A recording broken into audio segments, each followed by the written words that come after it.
because it's the silly, stupid, fascinating, weird, wonderful. They're my people, and more often than not, they're the geeky people as well. But this real sense that what you do as you emerge out of Middle Earth in your real life is you hope, because Tolkien's so good at capturing that. I mentioned Betamax. For anybody older, that's the old version of a video cassette. A video cassette is an old version of a DVD. A DVD is not set with cows.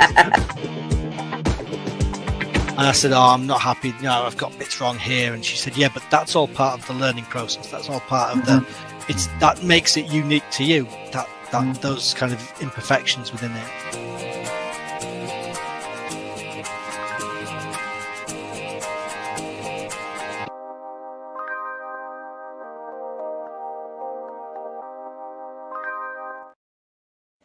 Welcome to the mixtape of live streams and podcasts. Right, a mixtape is a collection of songs that was carefully compiled through recording tracks from the radio, cassette, CD, etc., and transferred onto a cassette tape, like this one here. Hey, well done. It was a labour of love, carefully curated on a 60 or 90-minute compilation for your friend or loved one, sharing your favourite tracks in the hope that they will be approved. Welcome to another episode of Faith and Geekery, and my name is Mark. And I'm Jenny. Hello, that was a pregnant pause. Yes, hello. Oh, mixtapes, don't you miss those? Weren't they amazing? And genuinely, this is one from like the late 90s. That's a real one. I've just got a cool looking phone case, but you could just really express yourself, and then you could give it to the person that you fancied and be like, here, receive my soul. It was definitely a sign of affection, wasn't it? It was a labour of love. And also it was hard pausing the recording at exactly the moment that the DJ on the radio kicked in. I mean, obviously these were all above board and not kind of pirated in any way, shape or form. We did not condone such behaviour. No, I would never. Either of those things. Sorry, I was slightly distracted because it turns out it hadn't gone live onto Facebook, but now it has. So that is really good. Facebook. So welcome people on Facebook, on Twitch, on YouTube, and those on the podcast. So as we gather, we ask the same question that we ask every time, is what geekiness have we been up to? Would you like to share anything, Jen? I have been kind of prime faith geeking, I think, probably having prime this past week. Geeking. Yeah, like I feel like I have pinnacle geekiness in faith because I've been on a retreat. I guess it's not quite peak because it wasn't a silent retreat. I think that would have been even more peak geekiness in terms of the retreat. I hate silent retreats. Yeah, because they're the worst. That's why they're the worst. Some people love them. Some, I just can't. Introverts Becca, I was given 100+ mixtapes by my first boyfriend. He loved you so much, or he was a creep. It could go either way, that one. Whether his own. Just what he found in the bin? Yes. Maybe. He worked at HMV. HMV, folks, was... no. I think there are a few HMVs still around, I think. This week, I've been doing a triathlon, and I'll share a little bit later about that. Just a nod to the boys. How are your new trainers?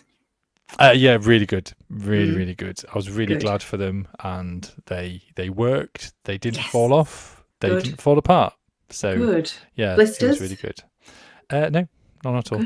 Good. So, perfect. So, yeah, all good. Good. Cool. So, folks, if you want to comment, feel free to do so about what geekiness you've been up to. And yeah, we'll go from there, really. We haven't got Becca. Becca's feeling under the weather, but she's well enough to comment, so that's fab. Thank you, Becca, for commenting. And we haven't got Tim either, but his presence will appear through a video form. And I feel as if he's been playing with the, what's the word? The graphics again. So that will be a blessing. I look for... So poorly. Oh, poor babes. Feel better soon. I feel like I'm ready to get 0 out of 5 to however many. Hey, again. Last week I think it was my best ever. I mean, he gave a lot of extra bonus points, but I think I was 4. Yes, that's brilliant. Oh, Brandon's put it's those 100+ mixtapes. I think that's why Becca is so poorly. That's why she's so poorly. Just still working her way through. Working her way through. I've got to say, a couple of years ago, I did find another one, and I actually messaged my friend who gave it to me, and they also had my tape that we'd swapped. Swapped over. So do you have any? Quite cute. Do you have any way of playing them? Yeah, on a tape player, of course. I don't have a tape player. I don't have cassettes. I don't have a tape player. I don't have a record player. Oh. Tape player. But I remember this is kind of like very old now. But this was for my 21st, and I said to my dad, I needed to have a double tape player to record things, may or may not be off the CD as well. Yeah, still works. Though actually, technically, that side I cannibalised because it stopped working anyway, and so it's got a 3.5 pin plug, so I can hook things up to it. What, you put that in? You just ram that in there? Well, I got my soldering iron out and basically altered it. Fixed it. But it didn't fully work, but it works enough anyway. Works okay. So that is that. Mixtapes, a little bit of a mosey on down memory lane. And I think I did. I mean, I had a few, and it wasn't always about kind of showing love either. I think there was some to friends. Some to really no friends as well, because I would kind of go through and I'd work out how many seconds left on the tape that I had left over. Nice. And then choose one of the most addictive, fantastic songs. Nice. And like just maybe time enough for a really cool intro. Nice. And stop it. And then stop it, right?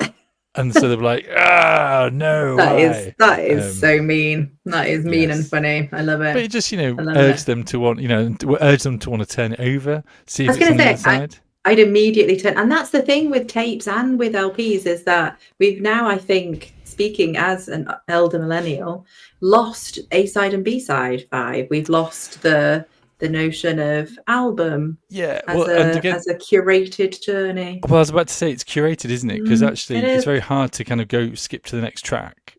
You have to listen in the order it was intended. You do. You had to just listen. Yeah, and that may be. We're not doing very well. Not speaking over each other, because I'm so excited to say that I wonder if that is why us millennials just really freaking love a soundtrack for a film, because that is what that is. You're sat there, especially if it's well curated, you're sat there and you're listening to this amazing, and you have to listen to it one song after another. We are joined by Tim, and Tim says Sabrina Carpenter has a very good B-side on her latest vinyl. Of course, there are A's and B-sides on vinyl nowadays, because vinyl is a thing still and still going strong. So that's very cool. Yeah. But I think there is something there about the kind of the order in which songs were intended as well. And again, that kind of harks back into the soundtrack kind of idea as well. Is that I'm a big... I don't think I've actually bought a lot of proper albums other than... I think Weird Al Yankovic, but everything else is pretty much from an album, from like a film, a movie soundtrack, because I like it in the way that it kind of falls into order. So that's cool. Shall we move on to our geeky news? Yes. Thank you, because I've forgotten to cue up the video, so let's go for that. This is the Faith Geekery news, broadcast to your home and around the world. We have 2 slides for us tonight, and I still seem to have Tim's comment. Really professional this evening, missing Becca, obviously. We have geeky news tonight. We have, first of all, the sad passing of Kim Woodburn, which was the presenter of How Clean Is Your House, amongst other things. I think she was on Celebrity Big Brother, so a sad loss there. But then we have various, and I've got 2 slides of various things coming up. We have the official cast of Masters of the Universe, which... it kind of fills me full of excitement as well as sadness, because I still can't get over the fact that Jared Leto is going to be Yeah, Skeletor. what? Though he has got a real creepy edge to him, hasn't he? So I think he can really lean into the creepiness. The last few films that I've seen him in, they've been rubbish, and so I just don't really rate him because of what I've seen him in. If there are films that you can recommend, then I'm pretty happy to give it a go. But Morpheus and the Joker movie were just appalling in my view. Not good. But Alison Brie, Marina Baracina, is that how you pronounce her name? Idris Elba as Man at Arms. I mean, I do think Idris Elba in anything can redeem however bad it is. So I've got a lot of faith in that. Oh, controversial. Becca has put that she liked his Joker. Not loved, but liked his Joker. Just liked it. No, I wasn't a fan. Interesting. So yes, there's a Masters of the Universe. I have a question. Go on. How camp do you think they're going to do it? Like, do you think are they going to do it unironically as per the original, or do you think they're going to really lean into just how beautifully camp it actually is? Well, I think I've seen a shot from the set where is it Nicholas Galzatine as He-Man, I think actually as Adam of Eternia. I think he's kind of wearing almost like a pink top, like Kim Woodburn kind of thing, a light shirt like that, a real kind of pastel pink shirt off his rippled muscles. So I think it is going to kind of go down that route. I imagine it might be 80s. Brandon has put they're going to cheese it up, and Becca says they're going to do it tongue in cheek. I mean, to be honest, I think I'm right in saying that Masters of the Universe has really kind of found its niche and found its kind of resurgence due to an advert, and I can't remember which it was, like Phones for You or something like that, where you have He-Man dancing on the dance floor and then Skeletor comes out, and that was a few years old now. I mean, a very few years old, but I think that was suddenly kind of was like, oh, it could be popular once more. So, and there's a lot there's a lot of Etsy crafts that are He-Man and She-Ra based, with He-Man and Skeletor being lovers and partners.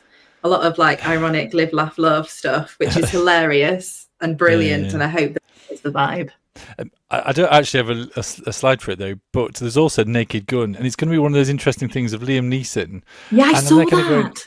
It's the chap who does Family Guy as well, and I'm just a bit concerned. Is that it's whether it's going to do it in the right tone or whether they're going to try and find a different tone. And I think that this is going to be the case as well. Yeah. Is that depends on the tone of the movie, and it might look right, it might, but it just might not feel right. And I think that's my concern with a lot of these kind of film and franchise things. They kind of look the part, but it might not kind of hit the ground, and it might not get the traction that they want. Becca's put She-Ra was a great story for queer teenagers. I loved She-Ra, and also Gem. Do you remember Gem? Oh yeah, was that the younger one? Like the she was a rock star. No, she was. It was a whole separate thing. She was a rock star. Oh, okay. She was brilliant. I loved her. Everyone loves Gem She-Ra, and the something. Really. Yeah, I mean, what is not to love about She-Ra? Let's face it. Carrying on with geeky news, Man on the Inside has been renewed for a season 2. Becca's put and Rainbow Bright. Is that Gem and Rainbow Bright? Was it that Gem and the Rainbow Brights? Is that right? No idea. I can't remember. There's also wrapped up season 5 of Only Murders in the Building. Yes, so that's very cool. And we have later this month we have Ironheart coming the 25th of June. I thought just for you, Jenny, I mentioned The Materialists, and so that's put him on the screen, and then he jumped out at me. That's Dakota Johnson, Chris Evans, and Pedro Pascal.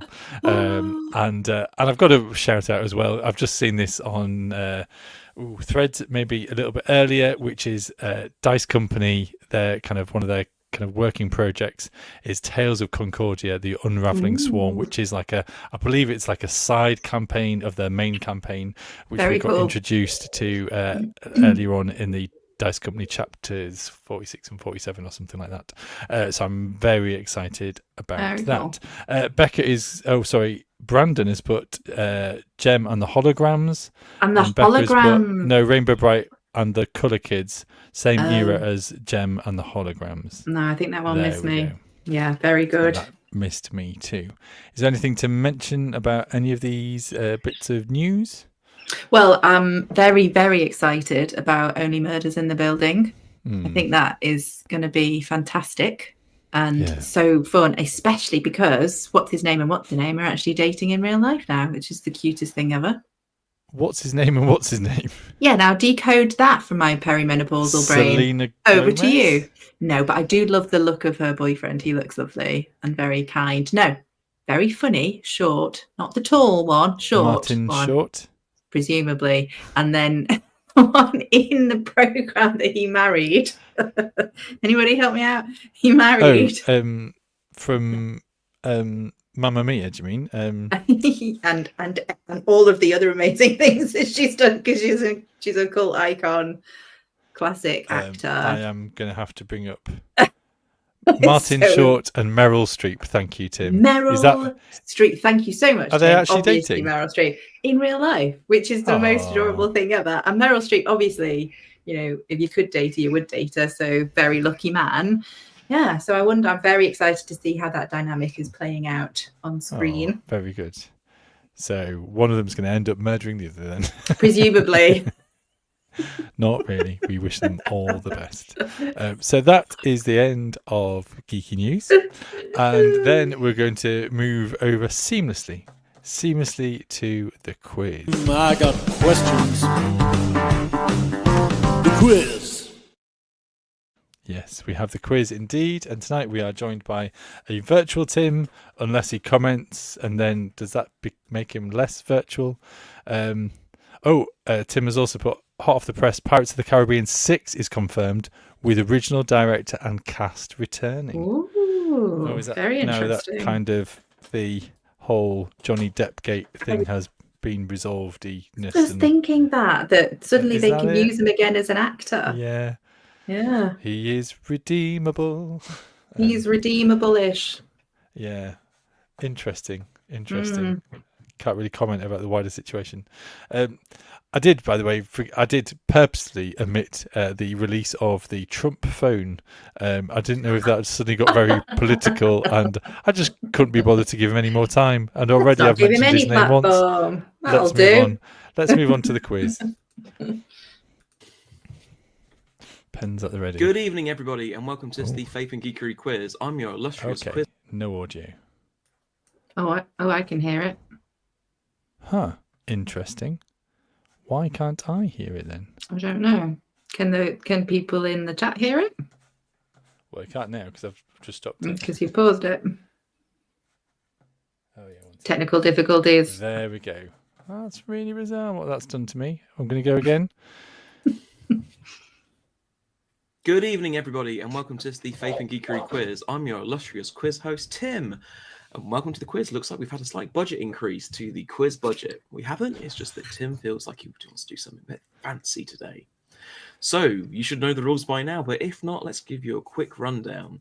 There will be 5 questions and 5 answers. You will hear each question twice and each options of answers, if there are any, twice. There will be a short pause between each of the questions. We will go through all the answers at the end of the quiz once all 5 questions have been said. There are possible of 5 points, although I might arbitrarily add a bonus point in there if you wanted to. Please let us know what you got on the quiz in either the comment section below on the podcast, or join us on our Discord where you can hear people rail against how difficult the quizzes normally are. Don't worry, they do get easier, for I am a kind and benevolent quiz host. So welcome to the quiz. There is no sponsorship right now. If you'd like to sponsor Faith and Geekery, please let us know. Question number 1. In what key way is the live action movie How to Train Your Dragon different from the original animated movie? A. Is it shorter? B. It was cheaper to make. C. It has a different director. D. It has a different composer. What is the key way in which the live-action movie How to Train Your Dragon is different from the original animated movie? It was shorter. It was cheaper to make. It has a different director. It has a different composer. I mean, it's live. That's a pretty big that's where difference. I'll go with it. Also, question number 2. On this day, which sportsman turned actor was arrested for murder following a low-speed highway chase? I know this one already. A. Bubba Smith. B. Andrei Ruzimov, aka Andre the Giant. C. O.J. Simpson. D. Lou Ferrigno. On this day, which sportsman turned actor was arrested for murder following a low-speed highway chase? It feels quite straightforward, but I know Tim. B. Andrei Ruzimov, aka Andre the Giant. C. O.J. Simpson. D. Lou Ferrigno. I want to make positive comments about some of these people, but I don't know if they actually have got a murky past or not now. I did like Andre the Giant. Number 3. Which of the following TV shows were cancelled, then revived more than once? Which of the following TV shows were cancelled, then revived more than once? Teletubbies, Absolutely Fabulous, Futurama, and The Twilight Zone. Which of the following TV shows were cancelled, then revived more than once? Oh, I've got a query. Teletubbies, Absolutely Fabulous, Futurama, and The Twilight Zone. I've got a technicality question here. Does a movie count, you see? Is that a revival? I don't know. Because it says following TV shows were cancelled, then revived. Then revived. I think that means they came back as TV. So you'd have to say like Firefly, no, that won't count, even though there was a film. Yeah. For example. Oh, movies do not count. Thank you, Tim. Thank you very much. That makes me feel there's more than one answer. Yes. Question number 4. Aside from starring in Broadchurch and Doctor Who, what connects Arthur Darvill and Jodie Whittaker?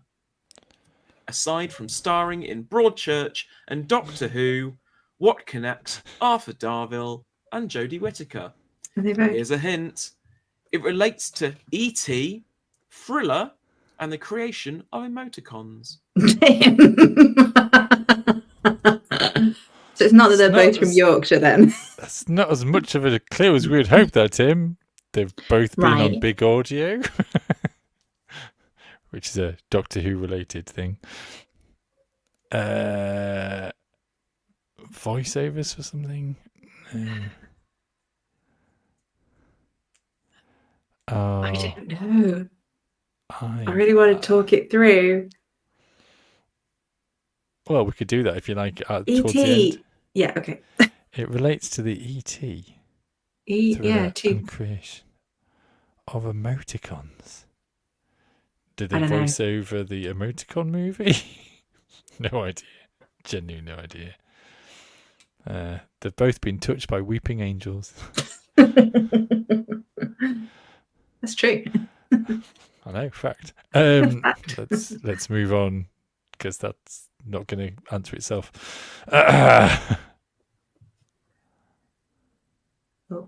And finally, question number 5.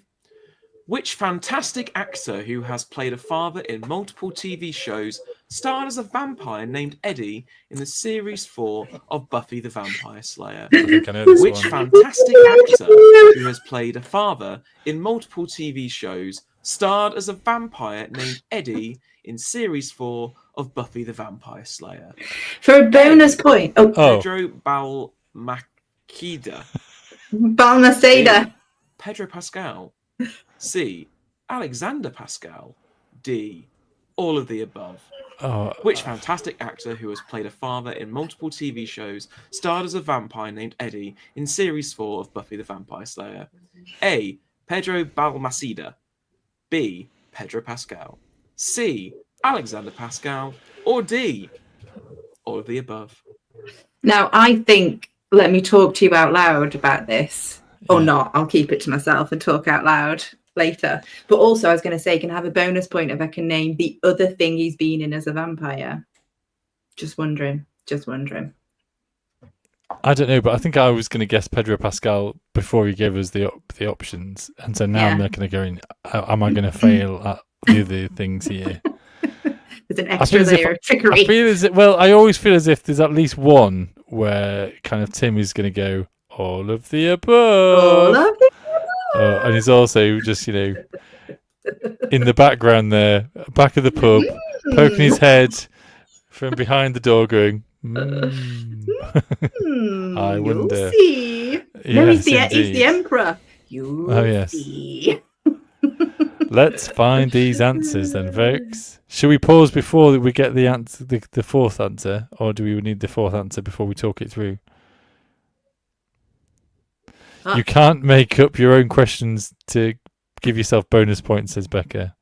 But then Tim says, sure, bonus gen point for the other Pedro vampire acting credit. Thank you, Tim. And he is the quizmaster, so that counts. Yes, that counts. Let's press play and find out how badly I've scored. We've scored. Oops. Turns out I need to press it again.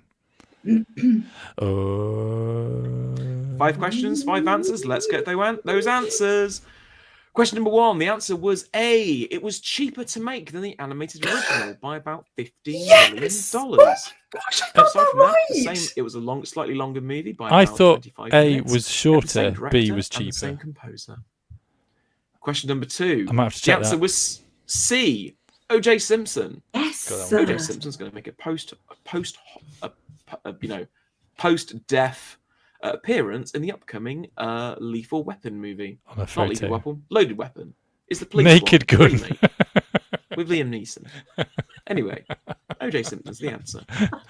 Question number 3. Virtual Tim. There are 2 possible right answers in this. You get a correct answer if you answered either C, Futurama, or D, The Twilight Zone. I got both. I got The Twilight Zone, but didn't get Futurama. Futurama was rebooted in 2008 and in 2023, and The Twilight Zone was rebooted in 1985, 2002, and 2019.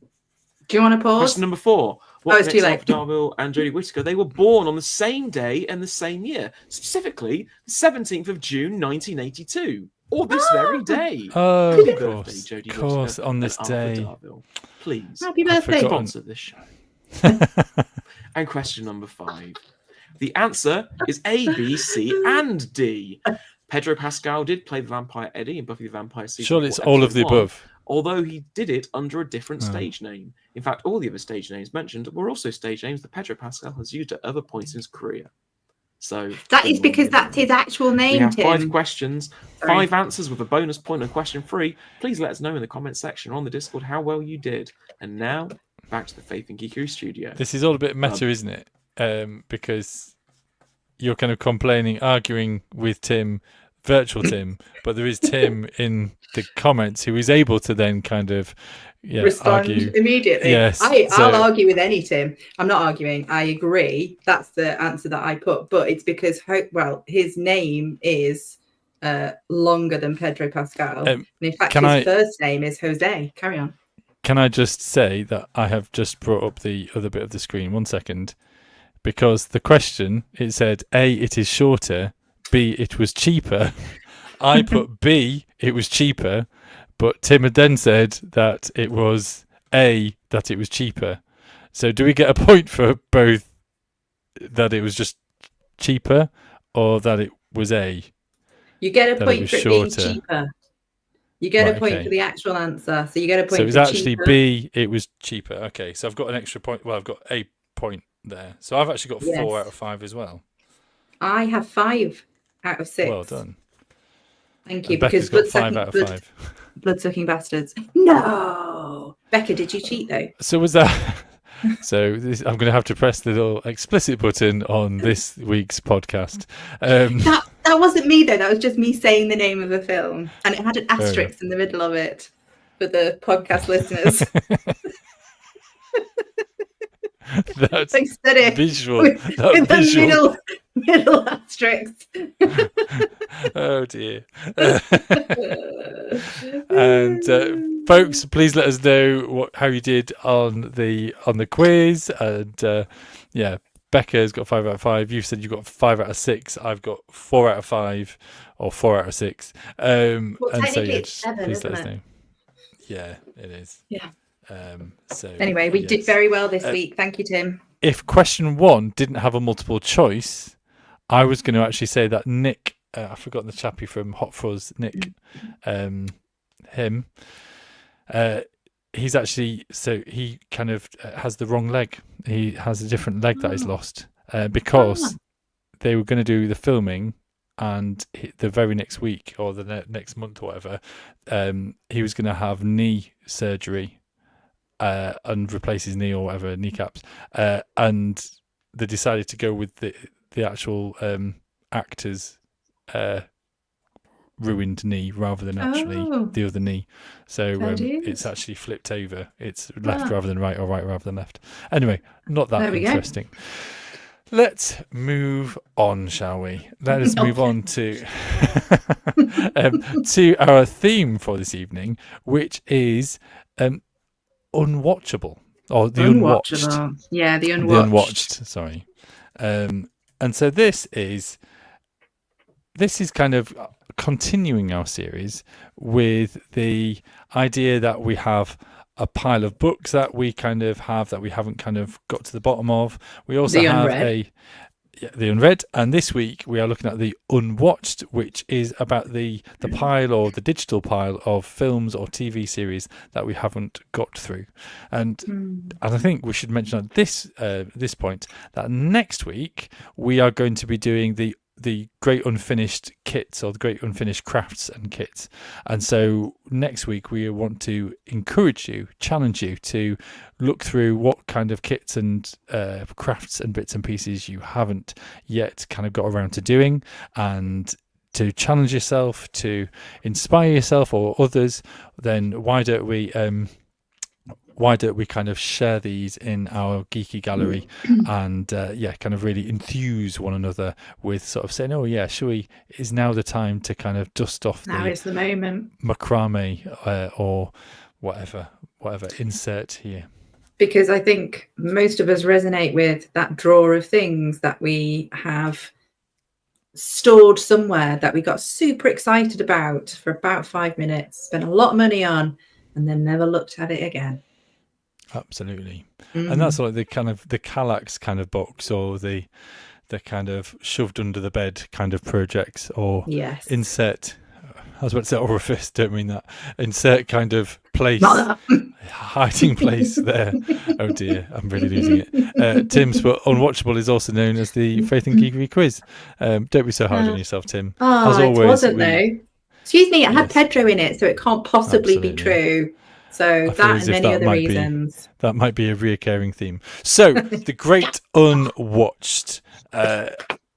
We had this idea about kind of doing these series about the books, about the kits and crafts, and now this is the films and DVDs. Jen, do you want to start us off? Do you want to kind of? I do, because I love this idea, and I started thinking about what are the things that I haven't watched or didn't watch for a really long time in a kind of intentional way. Like, there are those things that maybe somebody says to you, like, have a go at this, and you go, oh yeah, sounds all right, and then it's gone. Like, it's not part of, like, your thinking process. But then there are those things which they are, and every so often you say to yourself, oh, I really want to sit down and watch that, and then for some reason you don't. So I was trying to figure out why there were those sorts of things, and I think for me they fall into like 3 really distinct categories, because I think I've got iconic things, like iconic films. So either films that are iconic because of their age, or they're like the sort of film that they are, in terms of genre setting, or people like live and die by, like it's those sort of iconic cult films that I'm just too embarrassed and ashamed now to say, actually, I've never seen that. I've never seen that one. Do you know what I mean? Like those films where if you were to admit it out loud, you'd be like, oh no, I've never actually. So in the conversation you have to be like, oh yeah, I know exactly what you mean. Yeah, but you've never seen it. You've never seen it in your life. So mine, if I'm gonna tell you, is Seven Samurai. And you have to not tell my brother that I've never seen Seven Samurai, because he is obsessed with that film and talks about how it is the father of all westerns, which makes sense because it was, the Magnificent Seven, right, came from that. Like, and then also set like genre in terms of genre making. It's huge. Probably as a film buff, it's one of those you probably ought to have seen. And I'm like, never seen it. And now, no, you've never seen it either. You can be in the club. Yeah, but at the same time, no one's actually ever recommended it to me. You see, there you go. Yeah. If you chatted to Tom about it, he would right now be telling us at great length the reason why it's bad that we've not seen it. Yeah, I mean, I have watched kind of other classics though, including The Good, the Bad, and the Ugly, and various kind of Clint Eastwood and various other westerns. So you wouldn't, none of that genre would be, according to Tom and other people on the internet, none of that genre would have happened if it wasn't for the Seven Samurai, and also it's like Japanese culture, and it's a big deal. It's a big deal, and I think maybe it's a coming of age film for some people in the same way that maybe The Crow is. Kind of, or you get really into martial art kind of cinema at one point. Yeah. So that's that. So that was the first category, and then the next one was: have you ever had that thing where everyone is bigging up a franchise or a series, and you feel like it's everywhere, and then Ted Lasso. Ted Lasso was one. That's the one that was that literally, as I was thinking about it, it's like I intentionally did not watch Ted Lasso for years because everywhere you went, people were going, "Oh, you've got to watch it. It's going to change your life." It's kind of where the hype meets also. I mean, for me, it was also the subject matter. So I was like, I've never been interested in football, and all my mates who love football were raving about it, and then suddenly it was like it became that kind of cultural kind of everyone, you've got to watch Ted Lasso, and I think I was there kind of going, no, I don't want to.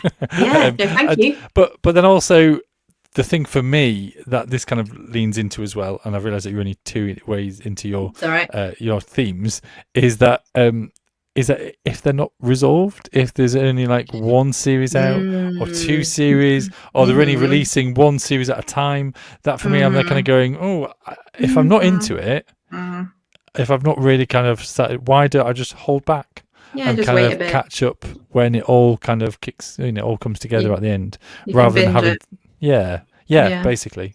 Go on, what was your other category? Well, the thing with Ted Lasso, I think for me it became, that demand avoidance thing that maybe is a bit of a neurospicy trait. I think it's a bit like that as well. If people everywhere are going, you're going to really love this. There is this instinct in me that kind of flares up of a kind of, am I? Well, I'm not going to watch it then. I wonder if that kind of leans into that category a bit. So the third category was those bits and bobs of film, TV that you feel like really you should watch, and not in a kind of judged way or because of like the genre or the media, but because of the themes, like the content seems incredibly relevant. So I'm thinking about Adolescence, which I've still not seen, and I really want to see, and it's on my watch list. But also other things like if there is something by like a female director, or a queer director, or a black director, I want to go and I want to engage in that, like those concepts and be inspired by them. And that's true. I want to do that. I want to watch Adolescence. I really wanted to go see Sinners, but then at the same time, that takes emotional energy, right? When you're engaging with those harder things, important, necessary, inspirational things, but it takes emotional energy. And I think a lot of the time, as a single mom, as a full-time vicar, as 3 other jobs at the same time, I think most of the time when I'm coming to watch stuff, I want it to be surface level, easy to watch, high serotonin response with Pedro Pascal. Yeah, I get that. I think there is something there about kind of that emotional, tether or expectancy of a series of kind of going, can I be bothered to invest in this? Yes. And again, that kind of ties into this kind of modern culture where we have so much on offer, and yet it's like, this series is dropped, this series is dropped, this series is dropped, and they're going, but are they going to invest in the second series? Are they going to leave it on a cliffhanger? And then we'll never know. I still remember the second Pirates of the Caribbean kind of film where it was kind of left on a cliffhanger. Sorry, actual spoiler. I was really annoyed that it didn't resolve, and I was so fuming. So I kind of purposely kind of waited till the third one was kind of out to release on DVD rather than at the cinema, because I didn't want to pay for the cinema kind of to, because I was so rattled from the second. But I think there is this kind of awareness of, kind of how much emotional energy am I going to be able to put into yet another series, yet another kind of thing. And especially because when you reach the end of one thing that you've loved, like I remember falling desperately head over heels in love with all of the characters in Schitt's Creek, which I never thought I would.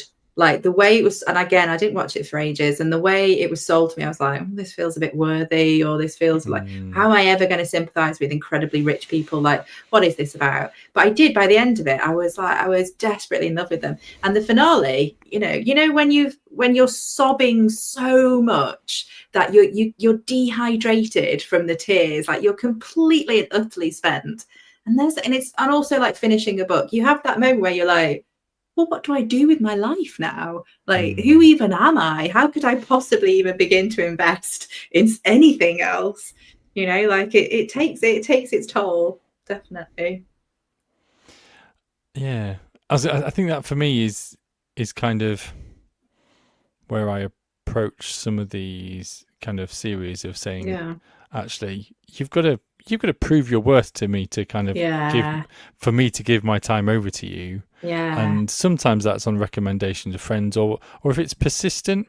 Yeah. So, but that being said, I've tried Schitt's Creek and I've never got into it. You've not connected with it? No? I've tried watching it, I think twice, if not three times. Yeah. And just the first few episodes, I'm just like, nope, not invested in the slightest. No. But I've got to say, I've got to put my hand up to this, that the Unwatched part for me, I actually watch an awful lot of TV and film. That's how I kind of wind down on an evening. How we unravel. And so for me, I do get, but I just have this kind of, there's an inevitability that eventually it's going to be on a streaming platform, and therefore I don't have to pay for it. I'm going to watch it when it is free to me, and it pops up on your suggestion page. Also, that is a little bit like unraveling, isn't it? That sense of I'm not gonna play the game. I'm gonna play it according to my own rules. Definitely, So you haven't? Do you not have a lot of unwatched things that are sat there waiting to go? No. No, I do then sit down and go, well, let's watch that then if I do want to watch that. Yeah. Do you know what I mean? It's more of a case of like if it interests me, then I would surely want to watch it. Yeah. So I don't really have an unwatched digital pile. Yeah. I will just kind of go, well, okay. Yeah, so I've kind of got quite an active watch. Well, I've got a short watch list, but that's usually ones that I've kind of gone, I've clicked through kind of, I don't know, let me say Prime, other things are available, so many times that there's only a few ones that maybe glean a little bit above the dross, but I'm not actually motivated to watch them, and so they just stay on there because it saves me from searching through. If I've got a slow day, I'll put it in the background whilst I'm doing something else. That's the only purpose they are on my watch list. And they're not A-list, do you know what I mean? They're not kind of blockbuster movies, because otherwise I would have gone out my way to watch them. Whereas these are much more just as a background.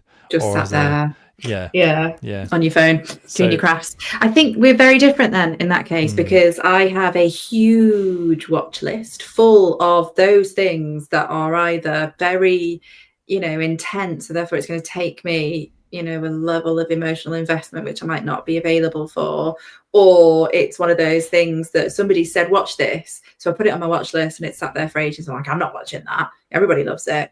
Or it's something that is like, I know that I ought to have watched it because it is iconic and I'm ashamed that I haven't, so it is also on my watch list. But also I think for me, I often come back to the same TV. So I'll have the same sort of shows on repeat quite often as a form of self-soothing, I think, like as a way of regulating. I know what's going to happen. I love all the characters. I really associate with the storylines, and it's just deeply comforting. So I have the same ones on repeat quite a lot. I think technically we might have a reruns or something theme coming up in next month or something. We could come back to that later. So I think I will come back to that, and I will mention one TV show for me recently, and that's Jonathan Creek. Jonathan Creek, what a legend. That for me has been something that I have returned back to. Solving the crimes, living in the lighthouse. David has put, I think I'm at peace with being really picky with what I watch now. I rarely act on recommendations. There are things that I feel I should want to watch, but I lack the motivation to invest in a series. I completely get resonate with that. Absolutely. But what I will say though is that as a society we have changed, we have moved on, very much like our mixtape. That once upon a time you'd go into someone's living room and there would be a wall of DVDs. Yeah. And it would be, I mean, I'm gonna say this. I hope this isn't a thing. I hope this isn't just me. But it would be an opportunity to talk to people about the DVD collection, and you'd kind of go through and go, oh, you've got so. Oh, what do you think to that? And you almost have that kind of impromptu recommendations moment when you go around to someone's house to kind of go, oh, I see that you've got that there. Oh, what do you think to that? Is that better than and then if you're good friends and otherwise, they'll kind of go, oh, why don't you borrow it? And so therefore you get to kind of experience that recommendation. And absolutely, I think the recommendation worked two ways as well. That it could be a recommendation of a film or TV series for you, but also if it was one that you loved, in the same way with books, if it's one that you loved and you see it on a person's shelf, it's like that is recommending the person as well. It's that little moment of connection where you're going, you have this like the eternal sunshine of the spotless mind. This is your thing too. Do you love it? And exactly that recommendation. David's put, the things I love to watch rarely go unwatched. Nice. Yeah. That's profound. That's almost like a saying.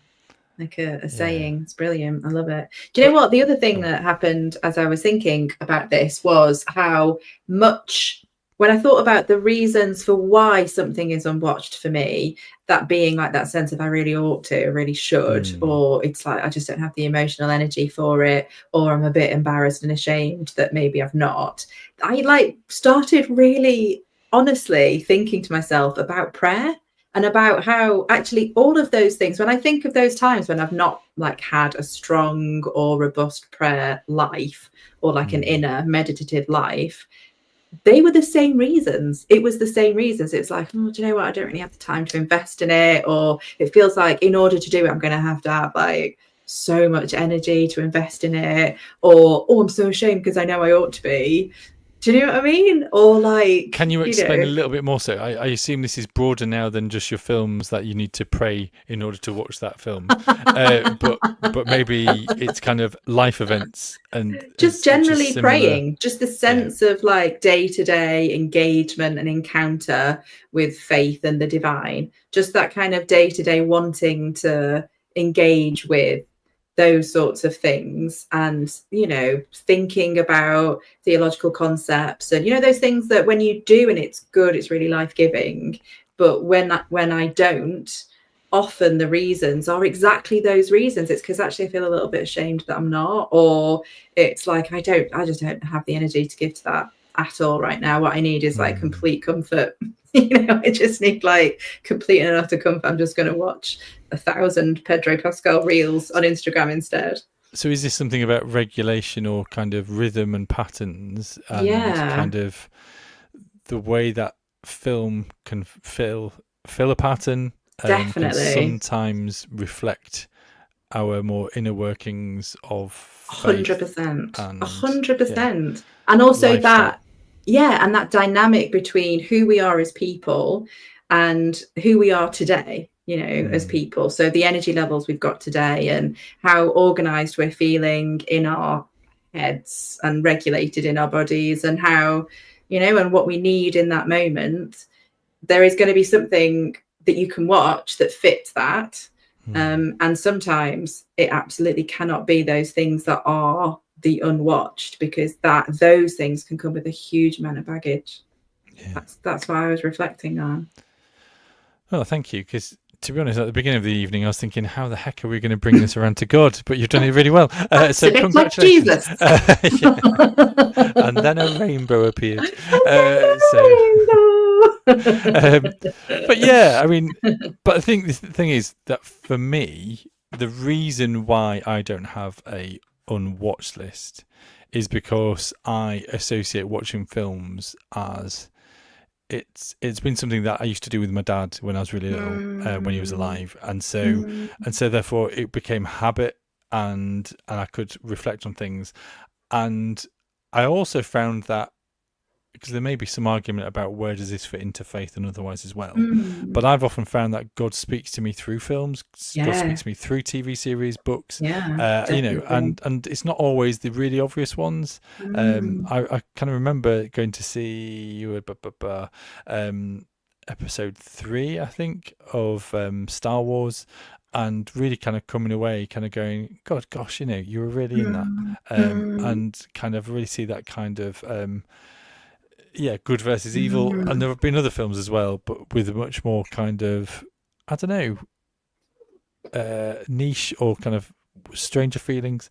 But then again, there's others where, like the Book of Eli, for example, I don't know if you've ever seen that. Won't spoil that for you, but you're going to go, gosh, that's quite profound. And then you've kind of got some kind of world cinema, micmacs and things like that, which are just kind of really, on the surface, they're really trippy and really kind of obscure. And yet, sometimes you're just going to go, gosh, I can really see you in that, and how people are accepted. And, so I think for me, kind of film has got this, it feeds me in a different way to a book or to other things, but it kind of gives my imagination permission to think about it. And so, but yeah, I will be honest though, when people kind of recommend Christian things, I often kind of go, that's in the unwatched pile. Oh yeah, that's in a different pile. That's in a whole other pile. That would sit in my third category of like, that probably feels very worthy. Yeah, feels very worthy to watch. I have to say, The Chosen is the only Christian media that hasn't given me the ick, and it's I've genuinely engaged with it. That is in my genuine. I haven't seen that yet. That's your only unwatched, which is ironic. But again, I think it's a bit close to. It feels as if it should be on a work day that I'm watching it rather than on a week. That's the third category. That's what I'm talking about. It's that sense of, okay, I'm off work, I'm relaxing from childcare, I'm not having to cook or clean or anything with any life admin, any adulting, anything. I don't have to do any of that. So what should I watch? I'm going to watch, this film that's really going to challenge my perceptions of reality. No. I'm going to watch Schitt's Creek for the 15th time. That's what I'm going to do. Yeah, and I wonder, actually, it's interesting, as you were talking, I was thinking your unwatched pile is The Chosen in totality, but also it seems to be half of things, or you're not afraid of watching a little bit of something and then saying, no, that's it, I'm done with that. That's correct, actually. Yeah, right? But for me, if I've sat down and I've started it, I've got, even if it's the worst thing ever, I have to finish it because I have to know how it ends. So I have to. So I watched a film the other day that I was like, this is shockingly bad, but I had to finish it. And I wonder if that is something else in terms of, I don't know, something about, because that's really boundaried, right? That's really wonderful that you're only going to give energy and time to the things that actually are resonating with you. Like, that's brilliant. That's really good. Yeah. I think the other thing is that if it's anything too stressful or too kind of thrillerish, then that blows over. I'm just there going, no, don't have time for you. No, thank you. And that is never on a, I should really watch that, or I should really catch up with it. There are some thrillers which I just think are really kind of fascinating. Yeah. But the way that they've done them are so realistic, and I've forgotten which one it is. There's one in particular where the camera shots were meant to put you on edge. The way that they were only showing kind of when they were having a conversation, the top part of up to your nose and not the full face. And it has constant movement throughout. And I was feeling physically sick because of the amount of tension that was in my body. I was just like, I hate this. This is awful. The one that I can remember is like the I Am Legend with Will Smith. When we went to the cinema to watch something, we think, let's go and watch I Am Legend. It stars Will Smith. I was not expecting the thriller that it was. No. And I remember just gripping the chair, the seat, and it was just like I really hated that. It's very different from the book as well, and that caught me off guard because I knew the story, but I didn't know the story because it's so different from the book. I'm aware of Time, but I'd watched something on TikTok maybe where there was a person talking about the Christian symbolism in I Am Legend, and that they'd missed a whole kind of symbolism bit about the butterfly. And I hadn't realised that the glass, again, potential spoiler here, where the glass at the end is in the shape of a butterfly. And it's something here about actually who is the human in I Am Legend. That's the book. The book subverts the reader's understanding of who is the bad guy and who is the human race, really. They had actually had the different ending in the film.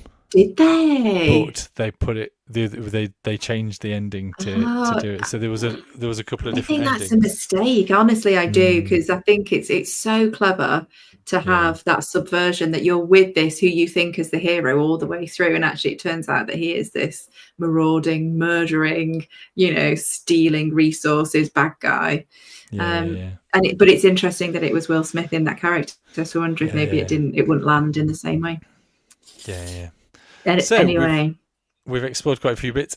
We haven't got a slideshow for the Geeky Gallery this evening because I think there's only 2 pictures, and I just thought I think we might as well just kind of leave it to stack up for another week. So apologies if you were hoping to see your bit. But I've got a couple of things. We've got a couple of things, haven't we, to share in a physical way. So, what are you going to go first, or? I don't mind. I feel as if you're poised. I'll go first. I'm poised. Somebody made me this, which I thought was incredibly cute. So it's in case of emergency break glass with a bar of Lindor. They 3D printed it. That is very cool. Isn't that amazing? Cool. Yeah. And inside, and you don't have to break the glass, thankfully, to get out the chocolate. But now I can always have this just in the background in my So Lindor, if you want to sponsor us, that's also all 3D printers. Or 3D printers. just for Tim that bit. I have got a little plaque with me because this is the relay. We actually got a little plaque because we came first in our group of relay team. Well done. That being said, what we have to then say is that there was only 2 relay teams out of the whole triathlon, and I don't want to be ageist, but we were slightly younger. So we won, yay! But it was only 1 out of 2 teams. But I don't want to sound ageist either. So yeah, we won. Did the second team get second place plaque? No. Oh, that's there wasn't even a little pedestal moment either. Because they didn't even have a pedestal. Like the little podiums. Not pedestals. Yeah. But no, it was really good, and it was really good fun. And one of my mates is giving himself a really hard time with it. But hello. Are we still live? Is the question. I think we are still live. Giving themselves a hard time, but we wouldn't have been able to do it without them. So there we go. I don't know where Jenny has gone. I assume we are still live. Here we are. Yes. Sorry about that. Jen, you're back again. I was just saying that, we're still live. I thought we were. It's just very strange that everyone else seemed to have disappeared. So I was really glad I was really glad of having them around, and it was just a really good opportunity to be alongside each other. Brilliant.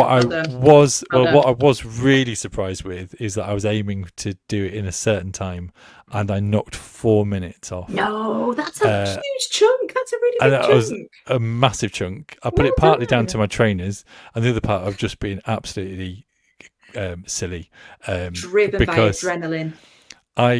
I basically didn't pace myself at the beginning, and for a laugh, I just ran off like a gazelle.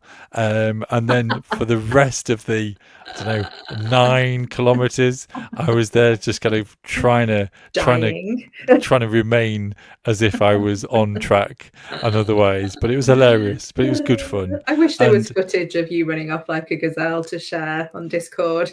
I'm not going to share those things. I do have it, but I'm not going to share it. Share it. So yes, but it was really good fun. And even if we didn't get a plaque, it was just really good to spend time with good friends, and like, Nice. you know, again, it was like those tribe moments of being together. Nice. And Nice. I think that's also kind of coming back around again to our film, because actually the watch piles, the films that we can relate to are the things that kind of feed us and equip us, and it means that we can talk about them, and we can also share those kind of references, can't we? And you know, there are still kind of films that from my childhood that me and certain others will quote. Absolutely.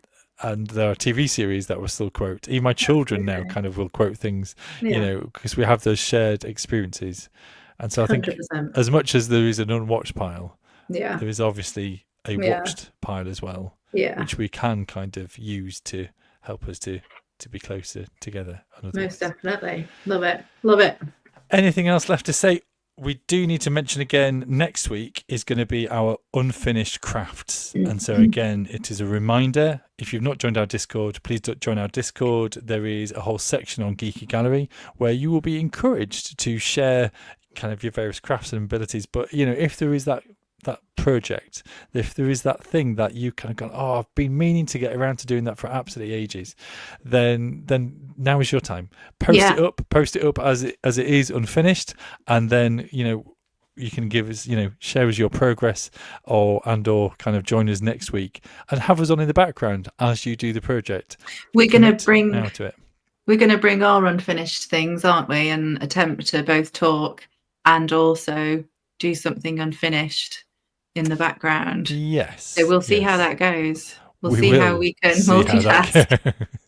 See, I'm going to bring a very, very unfinished sock that I'm knitting, and we'll just see how wonky the shape of the sock ends up. Yeah, I'm going to have to give it some thought, because I've either got a couple of minis that I've not finished, but again, it's usually kind of hobbies that I've not finished.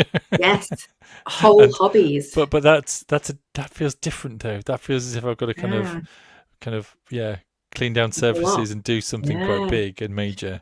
And also, I don't think you could have the 3D printer going in the background. That would be... the only one that I'm really aware of is the resin stuff, which is toxic.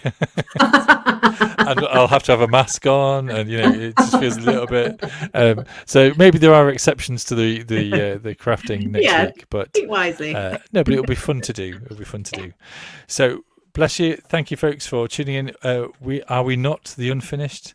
Is Tim says. And to conclude, we are the unfinished. Wait, are we the unwatched? I was going to say that starts to break down very quickly. On that note, bye-bye, folks. Have a good week. See you next time.